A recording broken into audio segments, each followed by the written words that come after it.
Dear Diary, ito nga pala yung continuation nung last time na bumisita kami sa Sapa, Vietnam. Kung hindi niyo pa napanood yung part 1, sa YouTube channel ko na at nandito na rin po sa Facebook. On this day forward, lumipat na kami ng hotel. Isa ito sa mga pinakamalapit na hotel sa tourist destination na i-visit namin ni AC.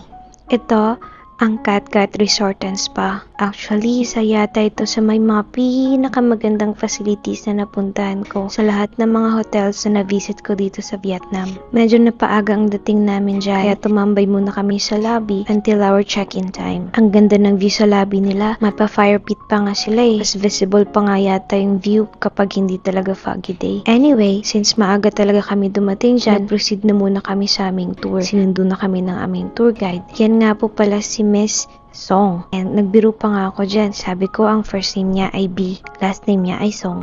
So, first name is B. Papunta nga pala kami dyan sa may Katkat Village, isa sa mga tourist destinations ng Sapa, Vietnam. As you can see, puro puti talaga yung view. Guys, ang ganda pa naman sana tingnan dyan. Kasi nung ginugel ko, talagang ang ganda ng view ng Katkat Village. Kaya lang, since winter time nung bumisita kami dyan, timing din talaga na ma-fog siya. Nakwento nga sa amin ni Miss Song kung bakit Katkat ang pangalan ng Katkat Village at ng Katkat Resort.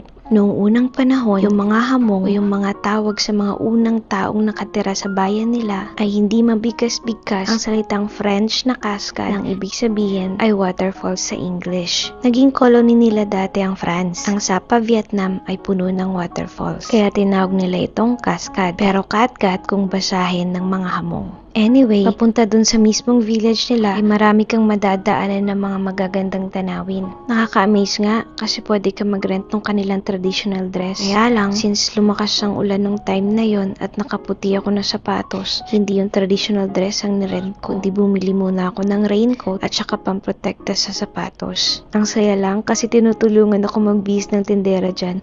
Alam niyo yung nanay na nagpapasuot ng damit sa kanyang anak. Ganun yung feeling. Tawa pa ako ng tawa dyan kasi sabi ko naka-outfit yung iba, samantalang ako ay para akong naglalakad na basura, balot na balot sa cellophane. Ang nakakatawa pa, may green, may blue, at saka yellow. Hambal ko, I'm not good with colorful today because of my hair, but look what I'm wearing. Blue, green, and yellow. No! Natakpan tuloy yung OOTD ko. Okay na yun kesa magkasakit pa ako. Pumasok nga pala kami dyan, isa sa mga lumang bahay ng mga hamong. Tourist stopover daw talaga yan, sabi ni Miss Song. Diyan makikita yung kanilang traditional living at meron pa nga sila mga na-preserve na mga gamit nung unang panahon. Ang galing lang kasi nai-imagine mo kung paano tayo dati sa Pinas. Ganun din pala sila dati dito sa Vietnam. Halos di naman talaga nagkakalayo yung kultura natin sa kultura nila. Alam niyo ba na mataas ang tingin nila sa mga Pilipino dito sa Vietnam? Kaya tayo, visa-free kung pumasok sa bansa nila. Alam niyo ba na ang American people ay nire-require ng visa upon arrival? Pero tayong mga Pinoy, libreng-libre. Hero daw kasi nila tayo dati, isa tayo sa mga lumigtas ng bansa nila ng gyera. Anyway, since tumigil na yung ulan, I decided na mag-rent na rin ako ng kanilang traditional dress at mag-prinsesa-prinsesa ng isang araw. Ang price range ng mga damit nila ay depende din po sa kung anong design ang napili mo. Sa akin, pumili ako ng design na babagay sa buhok ko. Gusto ko yung para kong ice princess, tamang-tama sa panahon kasi ma-fogs. Tapos yung buhok ko puti. Pero yung sapatos ko, nakabalot pa rin ng plastic. Nakakatuwa. Ayan, isa yan sa mga waterfalls na sinasabi ko. Madami talagang waterfalls sa Sapa, Vietnam. Ganda-ganda nilang tingnan. Ayan, sinulit ko na yung damit. Pumasok na ako sa mga pintuan na nakikita ko. At maganda-gandahan. Mag-e-emote kunwari dyan sa may bintana. Kakanta-kanta. Where we are going, I'm going. Magmo-moment saglit, tapos maghahanap ng mga magagandang angles, duduyan-duyan. Ang galing lang kasi para ka talagang bumalik sa sinaunang panahon. Alam nyo, pati yung vibe ng lugar ay very classic. Yung para kang pumasok sa kwento ng libro, tapos ikaw yung main character, pero wala naman talagang story. Prinsesang walang story na book. So yun na nga, napagtripan namin na makipaghalubilo sa mga villagers, sa mga strangers, at pati sa mga turista. Alam nyo ba, sasakay sana ako sa kabayo, kaya lang, since yung aking damit daw ay may fur, bawal daw yan, magagalit daw yung kabayo. Hindi ko alam ang point, pero talagang hindi ako pinasakay sa kabayo, bawal daw yun. Kaya yun, nasad ako ng very slight, pero I understand.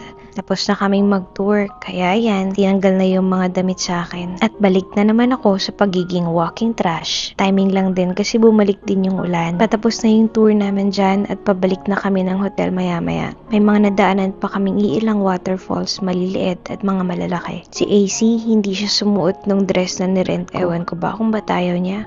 Alam niyo bang mahilig talaga ako sa nature? Mas gusto ko yung mga ganitong vibe, yung parang classic vibe. Hindi kasi ako city girl, hindi rin ako mahilig mag-shopping. Mas okay sa akin yung nature talaga. Nagpaalam na din pala si Miss Song sa amin yan. Thank you, Song! And on our way to the end of our tour, may na-meet kami isang Filipina. Hello po sa iyo, ma'am. Shoutout po ulit. Bihira kami makakita ng Pinoy sa Sapa, Vietnam. Pero recently, sumikat na talaga siya sa Pilipinas. Madami na rin tayo nakikita ang mga videos na binibisita siya ng mga Pilipino.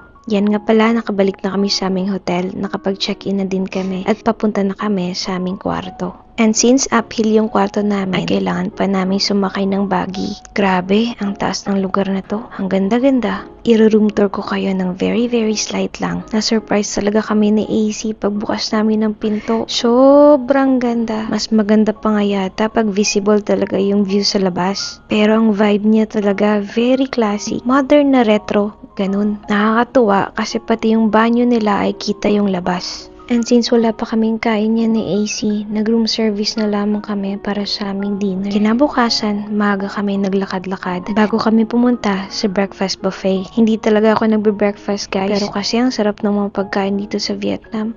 Kaya ang hirap i-skip. After nga namin kumain, ay namasyal-masyal kami ni AC sa paligid ng hotel. Sobrang lamig. Nasa negative na yata yung temperature nila dyan. Buti na lang may nabili kami ni AC na winter jacket nung aming first day pa lang sa Sapa. Alam niyo ba na ang Katkat Resort ay famous din dahil makikita mo dito yung fancy pan train on the move. Kaya lang, na-anticipate namin ni AC na hindi namin makikita that time yung fancy pan kasi nga ang kapal ng fogs. Pero talagang hopeful kami na makikita namin siya. And luckily, sa aming paglalakad, may nakita kaming isang tagong spot at nakita namin yan. May release ng tren. Ang ibig sabihin, may dadaan na tren dyan. Kaya yun, pasayo-sayo pa kami ni AC habang nag-aantay ng tren.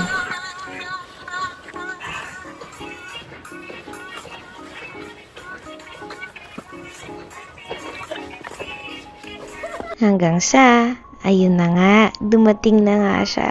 Ang saya namin dyan. Parang nabuhay yung pagkabata na nakakita ng bagong laruan. Ganun.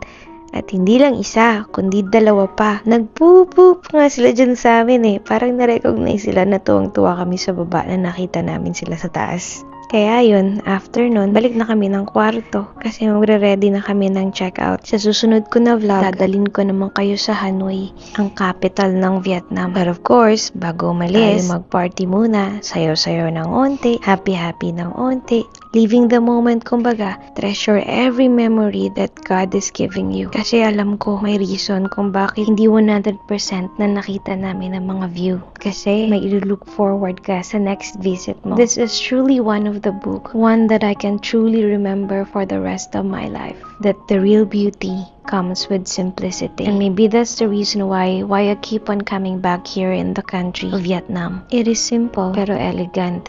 Laid back, pero okay na din. Convenient pa din siya. And it always brings you the memory that you want to have. Stay beautiful, stay simple. Thanks for watching.